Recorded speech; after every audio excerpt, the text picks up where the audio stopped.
جان کا خطرہ ہو، بڑی مصیبت کے آنے کا خطرہ ہو، تب آدمی توریہ کر سکتا ہے۔ مذاق میں توریہ کی گنجائش نہیں ہے۔ اس کے لیے میں نے ایک مثال سیدنا صدیق اکبر رضی اللہ تعالی عنہ کی دی تھی۔ پیغمبر علیہ السلام اپنے یار غار کے ساتھ مکہ مکرمہ سے ہجرت کے لیے روانہ ہوئے تو درمیان میں ایک آدمی جو سیدنا صدیق اکبر رضی اللہ تعالی عنہ کا واقف تھا تو بتا دیا کہ یہ دوسرا آدمی آپ کے ساتھ جو جا رہا ہے یہ کون؟ سیدنا صدیق اکبر رضی اللہ تعالی عنہ نے توریہ استعمال کیا، یعنی ایسا لفظ بتا دیا جو دو معنی رکھتا ہے۔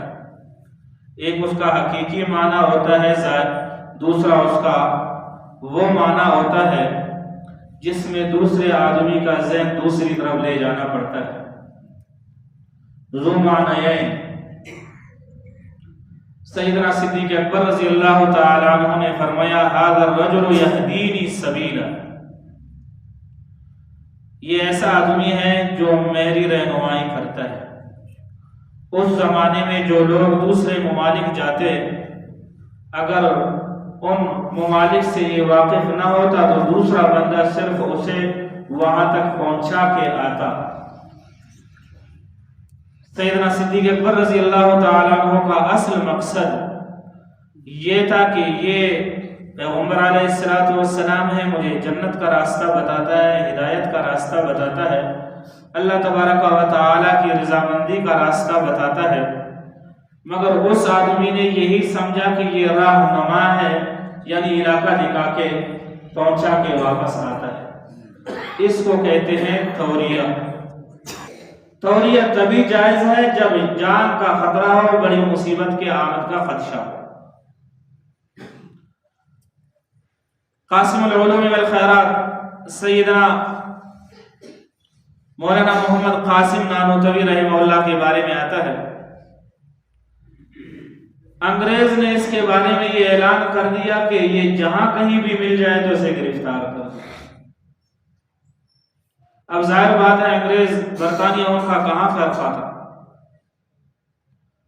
تلاش کرتے کرتے ایک دن حضرت چتہ کی مسجد میں بیٹھے ہوئے تھے، پولیس وہاں آ گئی۔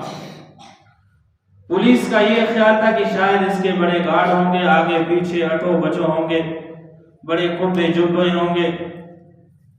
اس کو یہ پتہ نہیں تھا کہ یہ سادہ انسان ہے، سادہ لباس پہنتا ہے۔ حضرت اپنی جگہ پر بیٹھے ہوئے تھے، پولیس آئی اور پوچھ لی کہ محمد قاسم کہاں ہے؟ حضرت اپنی جگہ سے ذرا پیچھے ہٹ گیا اور فرمایا تھوڑی دیر پہلے تو یہاں بیٹھا ہوا تھا۔ اب ظاہر تھوڑی دیر پہلے تو بیٹھا ہوا تھا نا، اب تو اٹھا ہے۔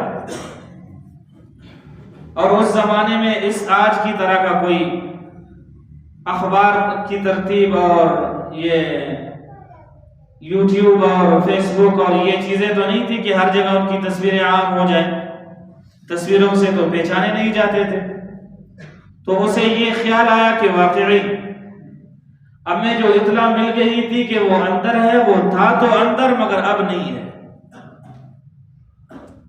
پولیس نے یہی سمجھا شاید کہ وہ باہر نکلا ہے، اور حضرت کا یہ مقصد تھا کہ وہ پہلے بیٹھا ہوا تھا اب ذرا ہٹ گیا ہے۔ تو اس کو کہتے ہیں توریہ۔ جان بچانے کی خاطر توریہ کی گنجائش ہے، مگر عزت کمانے کی خاطر توریہ کی گنجائش نہیں ہے۔